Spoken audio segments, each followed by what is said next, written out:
rahasia mencapai derajat insan kamil.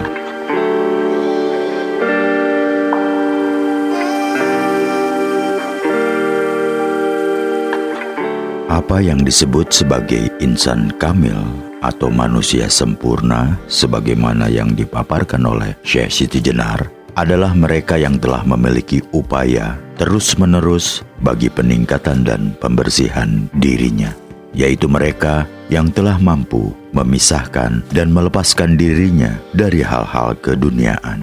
Karena memasuki wilayah kemanunggalan, walaupun dalam interaksi fisik kemanusiaan tidak terlepas sama sekali. Tujuan pembersihan ini ada dua. Pertama, untuk mencapai sifat-sifat Allah, yaitu bersifat dengan sifat-sifatnya yang mulia. Tataran ini mengantarkan pelakunya pada jumbuhing kaula Gusti. Kedua, untuk mencapai zat Allah, yaitu mengenalnya melalui makrifat dan hakikat yang mengantarkan pelakunya kepada pamoring kaula Gusti. Pembersihan diri untuk mencapai sifat Allah memerlukan suatu ajaran yang dapat menunjukkan proses pembersihan cermin hati, yaitu dengan cara melaksanakan zikir dan wirid, terutama tentang asma Allah. Pengertian zikir dan wirid dalam konteks ini memang luas. Tidak hanya sekedar zikir dan wirid dengan bacaan-bacaan tertentu.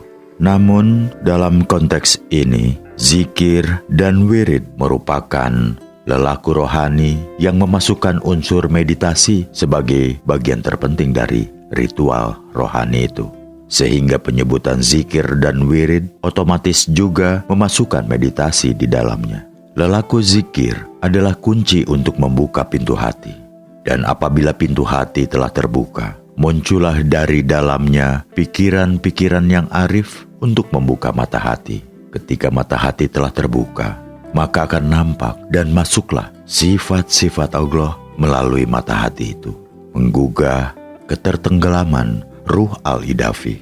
Kemudian mata hati akan melihat refleksi kasih sayang, kelembutan, keindahan, kebaikan, dan kesempurnaan Allah dalam cermin hati yang bersih dan berkilauan, al-mir'u al-hayai.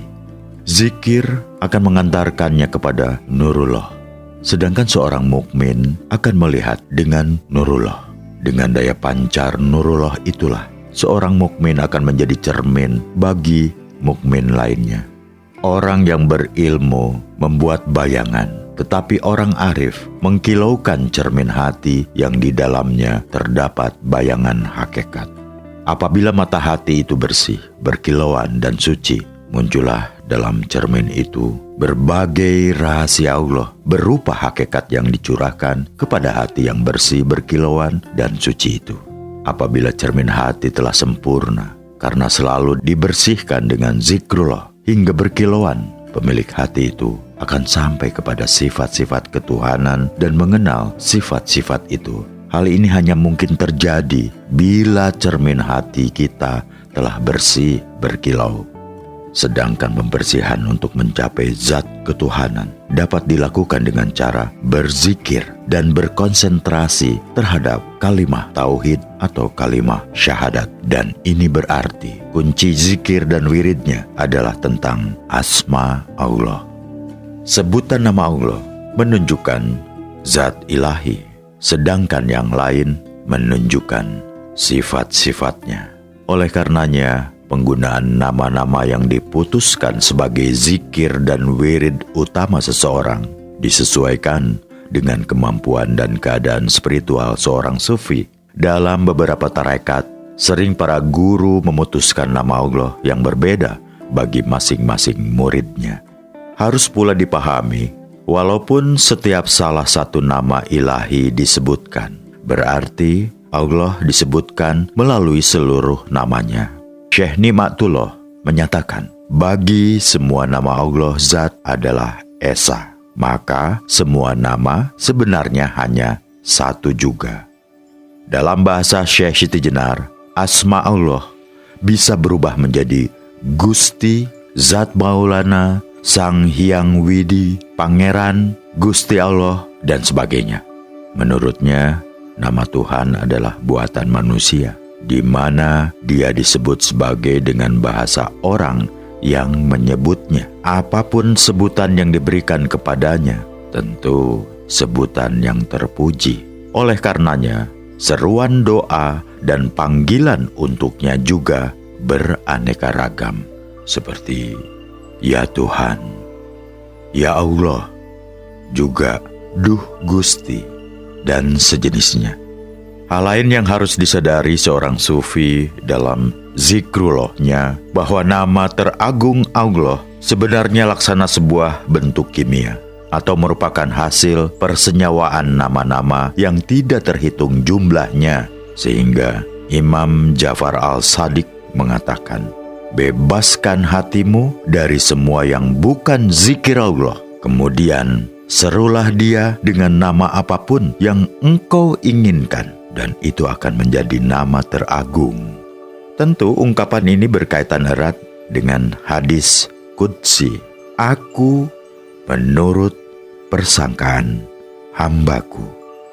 Tentu saja terdapat beberapa zikir asmaullah yang sangat utama dan sering digunakan dalam berbagai tarekat. Penggunaan asma-asma itu dimaksudkan dalam proses pembersihan untuk mencapai zat ketuhanan yang dapat dilakukan dengan selalu berzikir dan berkonsentrasi terhadap kalimah tauhid atau syahadah beserta derivasi pokoknya.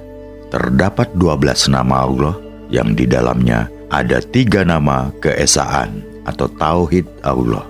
Nama-nama itu adalah La ilaha illallah, Ya Allah, Yahuwa, Al-Haq, Al-Hay, Al-Qayyum, Al-Qahar, Al-Wahhab, Al-Fatah, Al-Wahid, Al-Ahad, Al-Samad.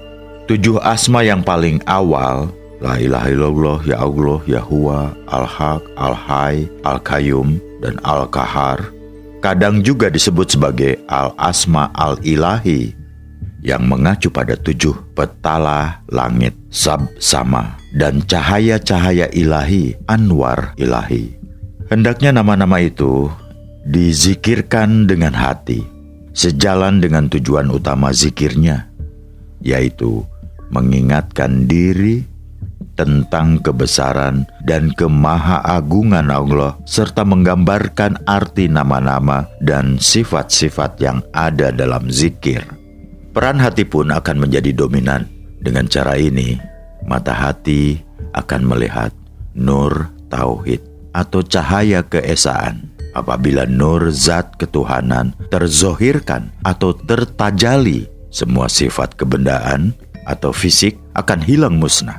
Semua yang ada menjadi kosong belaka. Inilah kesadaran di mana semua perkara menjadi fana.